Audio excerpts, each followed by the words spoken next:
Wala akong pakialam sa regal mo, Eugene. Supot ka pa, Eugene. Matapos matalo si Goki at ibigay ang kalahati ng kanyang buhay para kay Dennis, nabawi ni Eugene ang Rapacious Orb at Mirror of Darkness mula sa mga ito. Tanging ang Conjuring Blade na lang ang natitira na nasa mga kamay ni Vincent. Upang makuha ito, inatasan ni Jericho si Eugene na pasukin ang mansyon ni Don Paquito. Sinabi ni Jericho na dahil ang lahat ng mga inaatake ni Vincent ay mga tauhan ni Paquito, malamang na ito na ang kanyang kasunod na target. Binalaan niya si Eugene na mag-ingat sapagkat hindi nila alam kung anong kapangyarihan ang nakuha nito mula sa Conjuring Blade. Eksaktong dumating naman si Vincent na inatake ang mga tauhan ni Paquito at kasunod ay kinumpronta siya ni Eugene. Hiningi ni Eugene ang blade ngunit tumanggi si Vincent na ibigay ito. Nagsimula silang maglaban ngunit dahil sa bilis ni Vincent ay nadaig siya nito nang hindi man lang binubunot ang kanyang espada. Samantala, si Don Paquito ay pumunta sa isla ni Mr. Valdez sakay ng kanyang helicopter. Pagdating niya ay malugod siyang tinanggap ni Valdez at sinabi ni Paquito na may isang halimaw na inatake ang kanyang tauhan at ang kutob niya ay si Micaela ang pakay nito. Sinabi ni Valdez na huwag siyang mag-alala at siya na ang bahala dito. Itinulak ng mga tauhan ni Paquito ang kulungan ni Micaela upang dalhin ito sa mansyon. Sa loob ng mansyon, napag-alaman na si Valdez ay may isang uri ng pasugalan para sa mayayaman na walang magawa sa pera. Pinaglalaban nila ang mga halimaw at pumupusta dito ang mga bilyonaryong magsusugal. Ipinakita ni Valdez kay Paquito ang isang arena kung saan maghaharap ang isang halimaw at si Toguro. Sa pagsisimula ng laban, ginamit ni Toguro ang 30% ng kanyang lakas at tinapos ang halimaw sa isang suntok lamang. Nagulat si Paquito sa lakas ni Toguro at sinabi ni Valdez na siya ang magiging bodyguard nito. Kasunod ay dinala nila si Micaela sa isang kulungan ngunit nang alisin nila ang cover nito ay wala na ito dito. Sa labas ng mansyon, si Micaela ay tinulungan ng isang tauhan ni Paquito na makatakas. Subalit nang pasakay na sila ng helicopter, sinalubong sila ng nakatatandang kapatid ni Toguro at inatake ang tauhan ni Paquito. Binaril nito si Toguro ngunit wala itong epekto at kasunod ay tuluyan siyang tinapos nito. Umiyak si Micaela na lumikha ng maraming tears of ice na ikinagalak ni Paquito. Tinanong niya si Valdez kung sino ang dalawang nilalang na umatake sa kanyang mansyon. Sinabi ni Valdez na delikado ang mga ito kaya idinagdag niya sina Carazo at Bowie bilang mga bodyguard niya. Samantala, si Vincent ay binisita ni Dennis at hiningi ang Conjuring Blade dahil nagamit na niya ito. Bilang kapalit, sinabi ni Dennis na mangangalap siya ng impormasyon tungkol sa kinaroroonan ni Micaela, ngunit tinanggihan siya ni Vincent. Kinabukasan, sinabihan ni Charlene si Eugene na kailangan niyang mag-training kay Master Jeremiah upang matalo niya si Vincent. Narinig ni Alfred ang kanilang usapan at sinabi nitong sasama siya sa kanila. Sa isang liblib na lugar sa kabundukan, agad na tinungo ng tatlo ang templo ni Master Jeremiah. Matapos bumati ni Charlene, lumapit si Alfred at sinabing gusto rin niyang mag-training. Tinanong ni Jeremiah kung bakit nais ni Alfred na mag-training at sinabi nito na gusto niyang lumakas upang maging karapat-dapat na rival ni Eugene. Sinabi naman ni Eugene na kahit kailan ay hindi niya ikinonsiderang rival si Alfred at nagsimulang magtalo ang dalawa.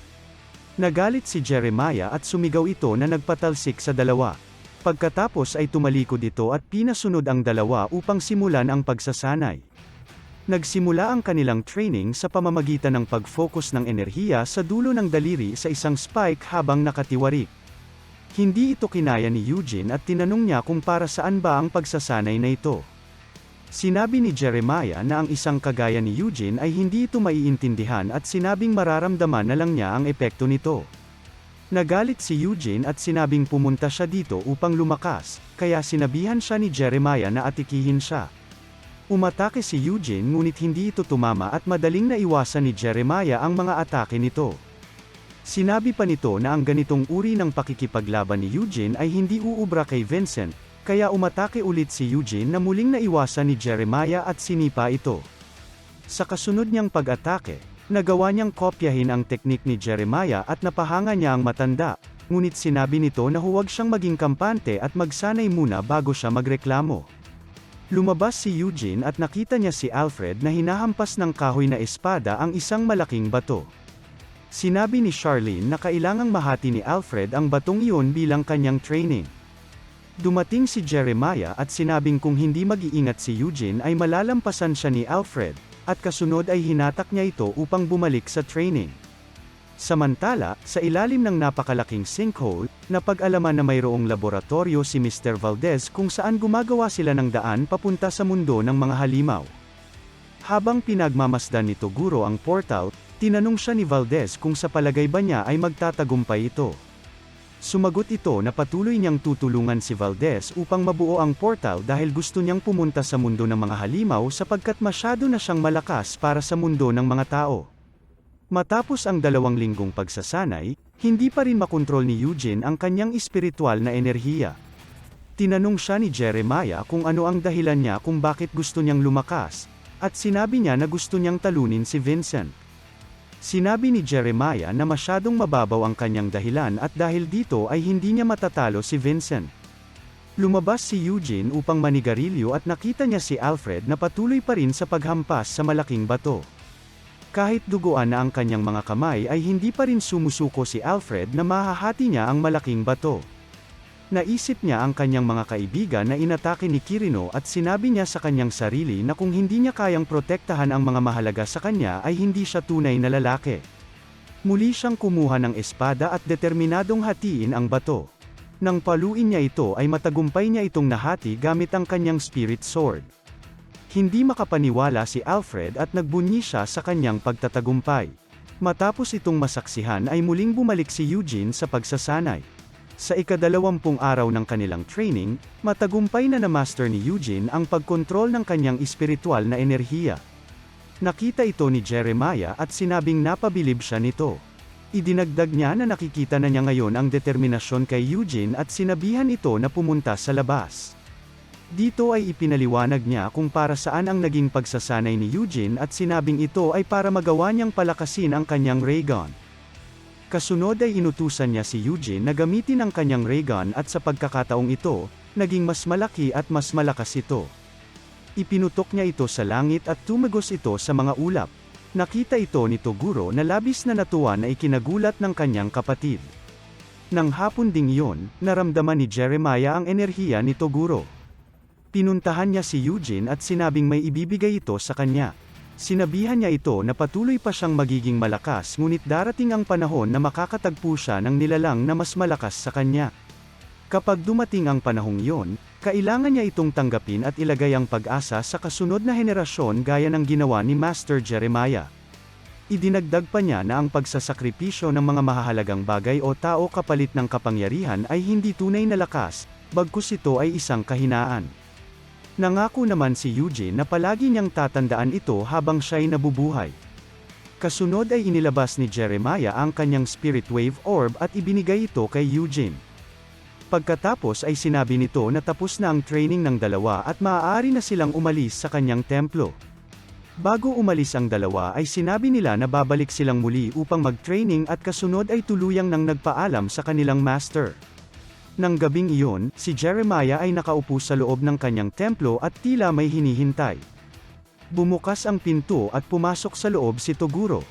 Napag-alaman na ang dalawa ay dating magkakampi noong mga bata pa sila. Sinabi ni Toguro na tumanda na si Jeremiah habang sinabi naman ng huli na walang nagbago sa itsura ni Toguro makalipas ang 50 taon. Matapos malaman na naipasa na ni Jeremiah ang kanyang kapangyarihan kay Eugene, sinabi ni Toguro na wala na siyang silbi para sa kanya at dapat na siyang mawala. Pinalaki ni Toguro ang kanyang katawan at mabilis na tinapos ang kawawang si Jeremiah. Nang mga oras na iyon, si Eugene ay kumakain ng ramen sa shop ni na Jenny. Nang paalis na si Eugene ay naghanda na si Jenny upang isara ang kanilang shop, ngunit paglingon ni Eugene ay bigla itong nawala at nakita niya si Vincent na bitbit si Jenny. Hinabol siya ni Eugene habang si Charlene naman ay ipinaalam kay Alfred ang nangyari. Sa lungga ni Vincent, nagulat ito sa biglang pagsulpot ni Eugene na bigla siyang inatake. Nagsimulang maglaban ang dalawa at tila nakakalamang si Vincent dahil sa kanyang pambihirang bilis. Ginamit ni Eugene ang kanyang espiritual na enerhiya na muntik nang hindi maiwasan ni Vincent. nagsimulang magseryoso si Vincent at ginamit na ang kanyang espada ngunit naiwasan ito ni Eugene at itinira ang kanyang ray gun sa mukha ni Vincent na naiwasan din ito.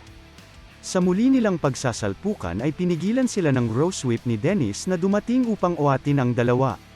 Sinabi niya kay Eugene na ang kumidnap kay Jenny ay ang nakatatandang kapatid ni Toguro na nagbalat kayo bilang si Vincent upang pag-awayin sila.